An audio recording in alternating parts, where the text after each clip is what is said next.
Surrounded by Idiots by Thomas Erikson.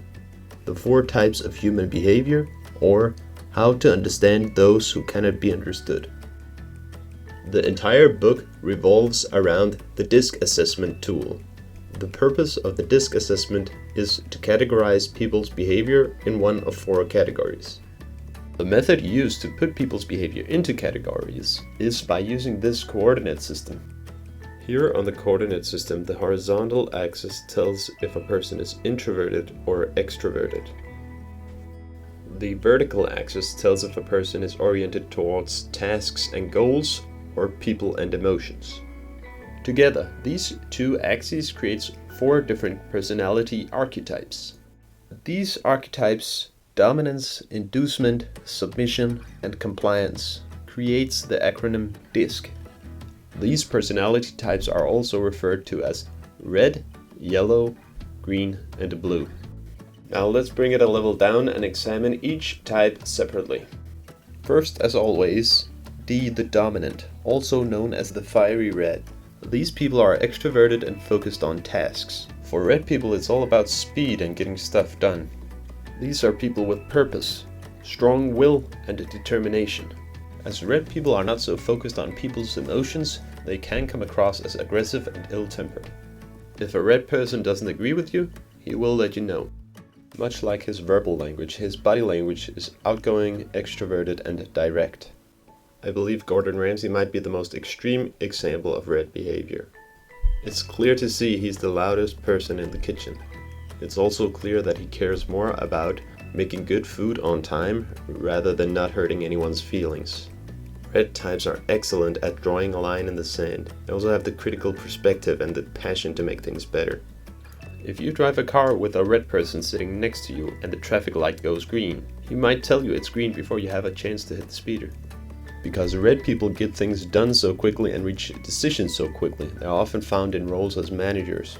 Thomas Erikson, who wrote this book about the DISC assessment, named his book after a quote from a red person who felt he was surrounded by idiots.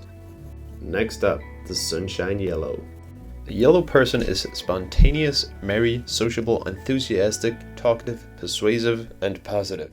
This type is also extroverted, but he is more focused on people and emotions than he is focused on tasks. Being great at talking and creating relationships, you often find yellow people in the role of a salesperson or a presenter. The yellow type loves to talk and have fun. Sometimes even so much that the tasks at hand doesn't get done. For a yellow type, it's more important to be optimistic than to be realistic. The third personality type is the grass green. Being both introverted and focused on emotions, this type is calm, caring, tolerant, relaxed, and reliable. He often tries to avoid the spotlight and avoid conflicts. He is sympathetic and the ultimate listener. In the work life, green types are often great at considering everybody in the group's emotions and the ultimate team player, good at finding compromises. Green types prefers it when everybody in the group is content and often goes a long way to ensure this. The method of the green is usually humble and subtle. After all, what is most honorable? To serve others or have others serve you? It takes a lot more to anger a green person, but once they get angry, their emotions spill out like a shaken champagne. The fourth personality archetype is the cool water blue, being introverted and task-oriented. These people are logical, unassuming, data-driven. They think before they talk.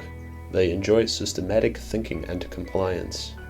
The blue type loves to have all the data before he makes a decision and can be perfectionistic. This is great for high-quality decisions, but can be a problem where time is limited.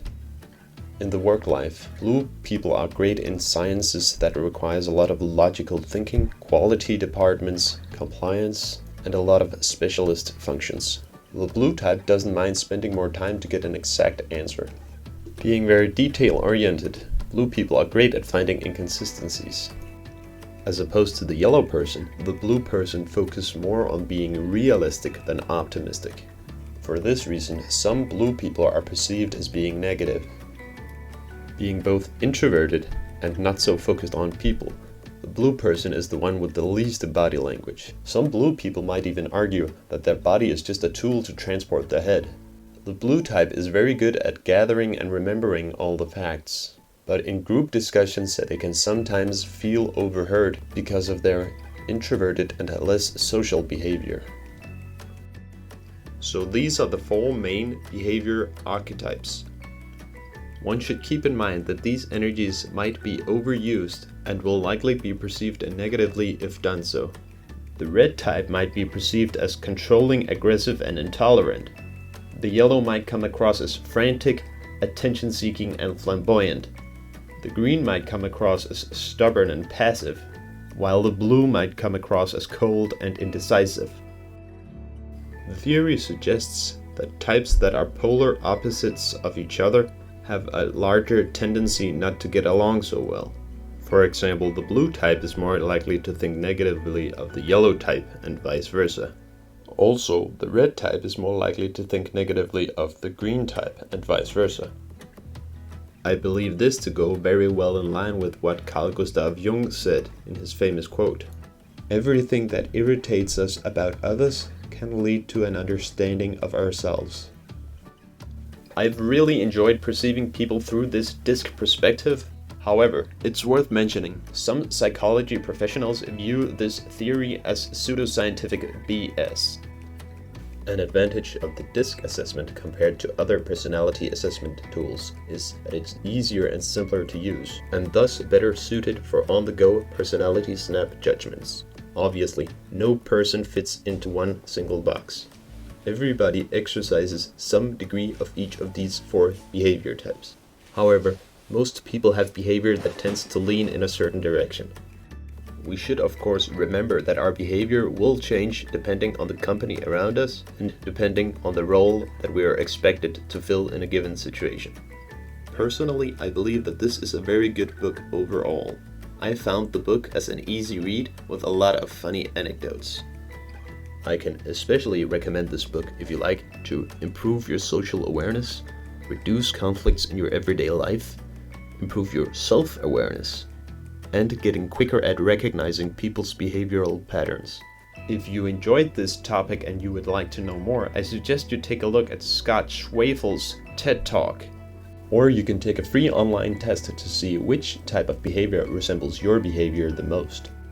You can also consider buying the book or the audiobook, Surrounded by Idiots. For this and more, check out the description below. If you have any feedback, please leave a comment. I hope you enjoyed this video. For more book reviews and summaries, please consider subscribing. Thank you.